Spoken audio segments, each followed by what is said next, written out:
Bonsoir. À chaque fois qu'on va au restaurant, on se pose une question. On va où?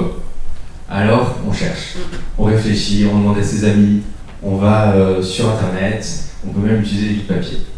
Mais le problème sur Internet aujourd'hui, c'est qu'il y a trop de choix. Et en fait, trop de choix tue le choix. En plus de ça, sur Internet, les restaurants qui sont mieux représentés, c'est souvent des adresses touristes, et les bonnes adresses, elles sont très peu représentées sur Internet. Et en plus de ça, le leader incontesté de la réservation en ligne, qui est La Fourchette, pousse la plupart de ces restaurants à faire des promotions. Et moi, un restaurant qui fait 30% sur l'addition, qui s'assoit sur 30% de sa marge, c'est pas un restaurant à qui je fais confiance. L'année dernière, quand je travaillais chez Foodora, qui est une entreprise de livraison à Paris, je connaissais plein de restaurants à Paris. Et j'avais plein d'amis qui m'appelaient et qui me demandaient des conseils sur où aller dîner. Et donc, je leur donnais une recommandation, et ils y allaient, et après, ils me remerciaient. Et en fait, je me suis demandé, mais pourquoi est-ce qu'il n'y a pas un service qui fait ça? Un service qui, quand je cherche un restaurant pour aller dîner, me donne une réponse. Donc j'ai fait une étude de marché, parce que j'ai fait une école de commerce, et j'ai trouvé La Fourchette et Michelin Restaurant qui, honnêtement, ressemblent de plus en plus aux pages jaunes. Et il y a plein de petits acteurs aussi, comme Booking & Dining, Fudo, BIM et Carmen, qui ont compris qu'en fait, il y avait un créneau qui était plus sur les bonnes adresses que sur les gros restaurants à touristes, et qui sont en train de se lancer, en train de se battre pour acquérir de plus en plus d'utilisateurs. Donc, la solution de Carmen, elle est simple. C'est quand je cherche un restaurant, on me donne une réponse. Par exemple, ce soir, ça fait 1 an et demi que je suis avec ma copine, et il y a 2 semaines, je lui ai promis d'emmener dans un bon restaurant. Sauf que je ne m'en suis pas occupé, et que là, je suis en train de pitcher, donc je ne peux pas chercher. Donc en fait, je vais sortir Carmen, et je vais lui demander, j'ai besoin d'une table pour 2 personnes, ce soir à 21h. J'aimerais bien dans le quartier Jeanne d'Arc pour un budget de 50 € par tête. Et je vais choisir plutôt une cuisine soit française, soit italienne, bon, pas burger parce que c'est plutôt dimanche soir, et pourquoi pas orientale aussi. Et je vais aussi lui demander, je veux plutôt une ambiance soit chaleureuse, soit moderne, soit romantique. Et je vais demander à Carmen, et là c'est bon, le travail est fait. Elle va me répondre avec une réservation et un peu un commentaire sur le restaurant qui fera que je ferai un peu me la raconter sur ma copie. Donc l'idée de Carmen, c'est vraiment simple en fait, c'est de se baser sur une sélection fine de restaurants, de faire des recommandations intelligentes en fonction des préférences des utilisateurs. En France, bon, ça va être court, mais il y a plus de 2 milliards de repas qui sont servis par an dans les restaurants. Donc c'est un énorme marché et il y a de la place pour beaucoup d'acteurs. En ce moment, je suis en train de préparer un prototype en utilisant la méthodologie Lean pour tester s'il y a un market fit. Et maintenant, on va parler des restaurateurs, qui est un peu la pierre angulaire du service. L'année dernière, donc, je travaillais chez Foodora et j'ai parlé à peut-être des centaines de restaurants. Et je me suis rendu compte d'une chose, c'est qu'on leur propose des outils qui ne sont pas adaptés. En plus de ça, que TripAdvisor, qui est le leader incontesté de la recommandation de restaurants, a un système de reviews qui est complètement biaisé. Et en plus de ça, on les pousse à faire des promotions pour être forts sur Internet, mais les bons restaurants, les bonnes adresses qui ont des bons rapports qualité-prix ne peuvent pas se permettre de faire ces promotions-là. Donc moi, en fait, je compte convaincre les restaurants en leur proposant 3 choses. C'est une promesse déjà de leur offrir des outils simples. En plus de ça, c'est de faire partie d'une communauté d'utilisateurs, d'artisans de qualité. Et en plus de ça, c'est de s'occuper de leur présence digitale pour concurrencer avec les gros. En France, il y a plus de 100 000 restaurants qui sont spécialisés dans la restauration traditionnelle, c'est-à-dire les restaurants où on est assis. Et en disant qu'il n'y a que 10% des restaurants qui m'intéressent, si j'arrive à en convaincre 1 sur 5, ça fait déjà 2000 restaurants partenaires en France, potentiels. Là, cette semaine, j'ai commencé à me balader un peu, à pitcher à les restaurants, et j'ai déjà eu 5 accords sur 15 restaurants pitchés sur le contrat que je voudrais leur faire signer plus tard. Moi, en fait, j'ai toujours été passionné par l'entrepreneuriat, et l'année dernière, j'ai eu la chance de faire partie des gens qui ont lancé Foodora en France. J'ai signé le plus mauvais restaurant de Foodora en France, et signé des restaurants qui sont encore aujourd'hui partie des restaurants qui ramènent le plus de chiffre d'affaires. Et voilà, donc là j'ai prévu un petit planning sur 2 ans. Le but, c'est d'aller le plus rapidement possible, de tester à Toulouse et de s'étendre le plus rapidement possible dans d'autres villes. Merci beaucoup, vous pouvez me contacter.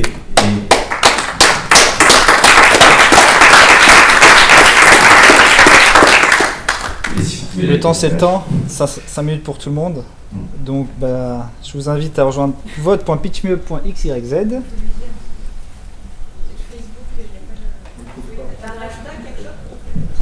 Et on vous en parlera à l'apéro. En fait, c'était le dernier slide. Il y avait et donc, à 3, tu peux laisser le dernier slide. Ouais. 1, 2, 3. Est-ce que vous avez envie d'en savoir plus? Et la parole est aux experts. En fait, je partage l'idée de vouloir en savoir plus, parce que ce que j'ai retenu en gros de la présentation, le truc vraiment disruptif, c'est que j'ai une adresse. Mais je me vois mal en fait dire voilà, je prends des amis, je pétif, je mets 4 critères et ça me sort une recommandation, et si elle ne me plaît pas.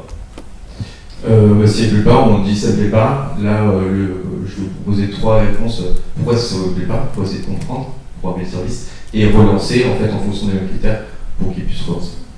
Est-ce qu'on peut remettre le slide précédent?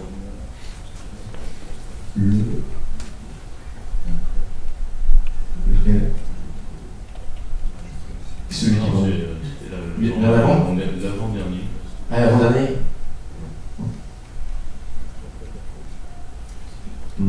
Celui-là Non, c'est celui-là. Celui-là. Non, oui, non, c'était celui d'avant. Il y a quand même un truc où là, ça me semble une bonne idée. Le chatbot. Le chatbot, oui, en effet, c'est une super idée. et en fait, c'est partie des épisodes auxquels je pense. Ce sera peut-être un pivot. Voilà, le problème aujourd'hui, c'est que je me suis lancé tout seul. Moi, j'ai fait une école de commerce et j'ai pas encore d'associé technique. Donc, je fais les choses plus petit. L'idée, c'est de le tester d'abord avec juste une recommandation unique, mais certainement, plus tard, j'aimerais bien faire un peu, on discute avec soit un chatbot, soit des personnes carrément derrière, pour discuter un peu et affiner la sélection. Voilà, ça me semble un concept qui est fondamental et ça serait étape qu'il apparaisse assez tôt dans le pitch en disant voilà, vous allez dialoguer mais vous allez recevoir une réponse qui sera pertinente parce que ce qu'on sait faire. Et là, aujourd'hui, voilà. Là, c'est un jeu en plus. Ouais, c'est ça. Il y avait une startup qui s'est lancée sur ce concept-là qui s'appelle Meallo. Bonjour. Moi, j'aime beaucoup le problème. Le problème qui est trop de choix, tout choix, ça a bien démarré. Et je trouvais dommage que le use case, en fait, il paraisse très complexe. C'est-à-dire qu'on se dit, waouh, ça va être l'application très simple. Parce que c'est toujours chiant. Tu fais une demande et tu as un restaurant qu'on doit choisir. Et dans le use case, tu parles de choisir la zone, le type de cuisine et après le nombre de personnes. En fait, dans le use case, tu vas montrer tellement de paramètres qu'on perdait cette notion de simplicité que tu vendais au départ. Ça, c'est dommage d'être vraiment dans le pitch, dire ça, tu l'auras renseigné avant ou au fur et à mesure, mais qu'on ressente la simplicité dans le use case où je mange dans un restaurant, je dis je veux tout prêt et hop, j'ai un résultat. Voilà, le use case, dommage. Et après, il y a plein de vérités qui sont balancées qui peuvent décrédibiliser ton pitch. Du style, les meilleures adresses ne sont pas référencées. Enfin, c'est quelque chose que tu vas balancer sans donner plus d'explications. Ouais. Parce que moi, je dis, ah bon, TripAdvisor, c'est leurs commentaires ne sont pas bons. Tu ne peux pas t'arrêter là. Si tu montres une affirmation aussi forte, et c'est sur cette affirmation que tu bases ton argumentaire, tu ne peux pas juste dire TripAdvisor, ses commentaires ne sont pas bons et tu passes à la suite. Voilà, se méfier de ces affirmations très fortes où tu flingues des sites qui sont en train de réussir à fond, si tu n'arrives pas à l'expliquer derrière. Ou bien il faut prendre le temps de l'expliquer, mais en tout cas, c'est vraiment pas. Pareil pour les avantages par rapport au B2B. L'avantage par rapport au B2B, les autres outils ne sont pas simples, nous on est simples. Et après, tu as dit. Ça manque de consistance, c'est des choses qui sont très standards, tout le monde va prétendre avoir un outil simple. Il faut que ça ait plus de consistance. Et bon, la question, c'est le business model. Est-ce que tu ne penses pas que c'est le fait de demander au restaurant, donc j'imagine de payer et du coup d'être obligé de référencer les restaurants avant de pouvoir les proposer au public, est-ce que tu ne te flingues pas? Est-ce que la bonne idée ne serait pas d'aller d'abord chercher le trafic en laissant tous les restaurants prévoir et les référençant toi-même pour chercher derrière notre business model?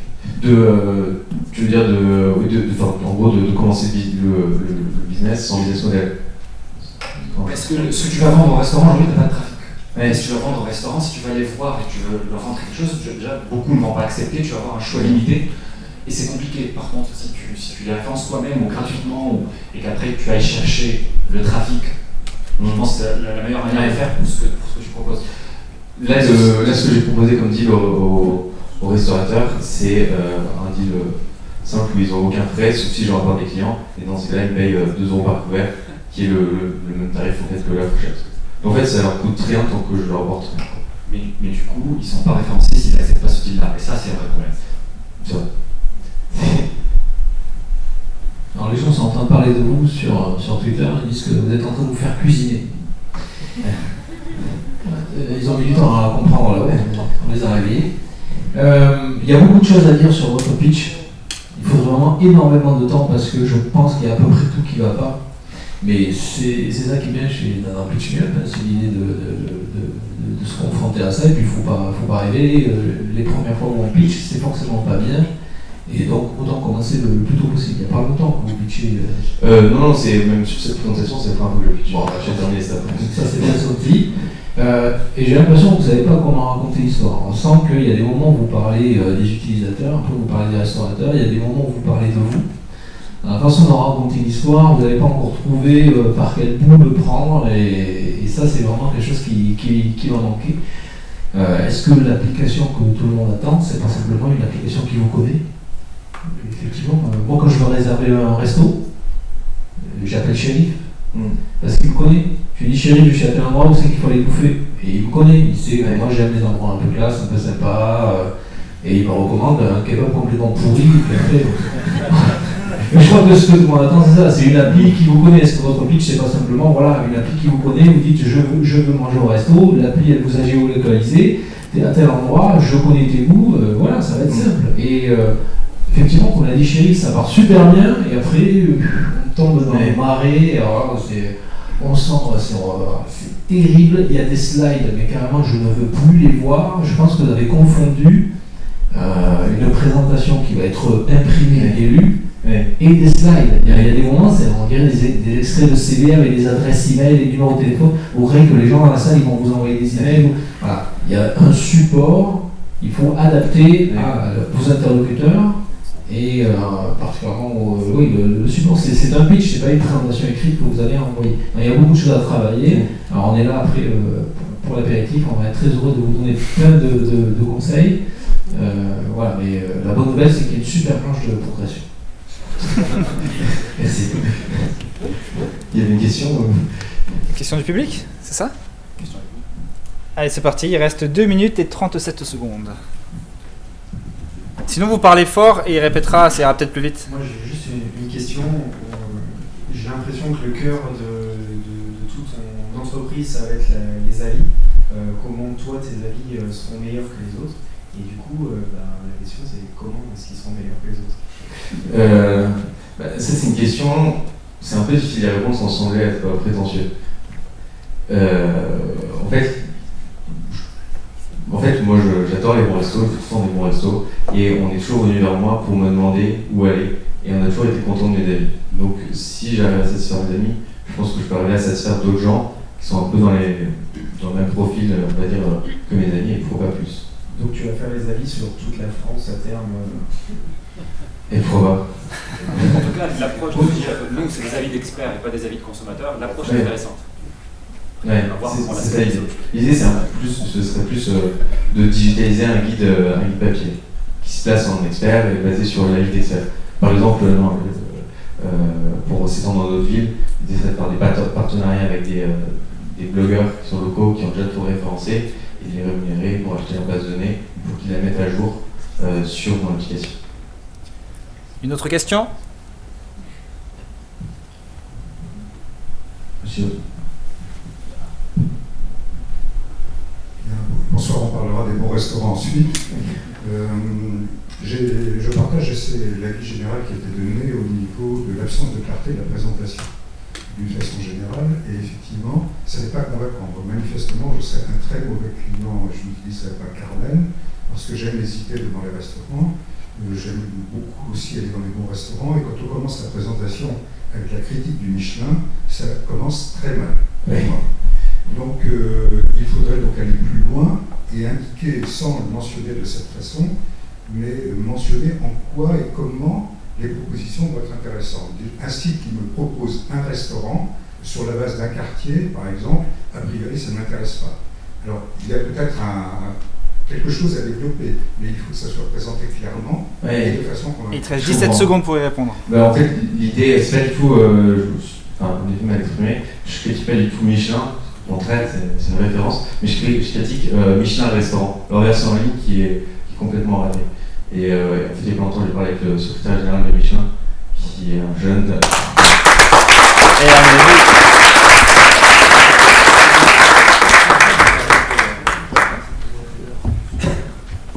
Merci à toi.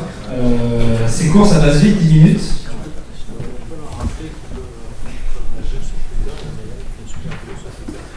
Vous pouvez réagir sur Twitter. Il y a Myriam qui fait un super travail en direct sur Twitter. Bravo Myriam. Donc je pense qu'il y a pas mal d'utilisateurs de Twitter. N'hésitez pas à réagir, à faire des blagues au bout de deux. Parce que c'est ce qui se passe en ce moment. Donc, allez voir, déjà c'est rigolo, mais bravo Myriam, c'est super. Pour le live tweet, donc c'est pitchme_up.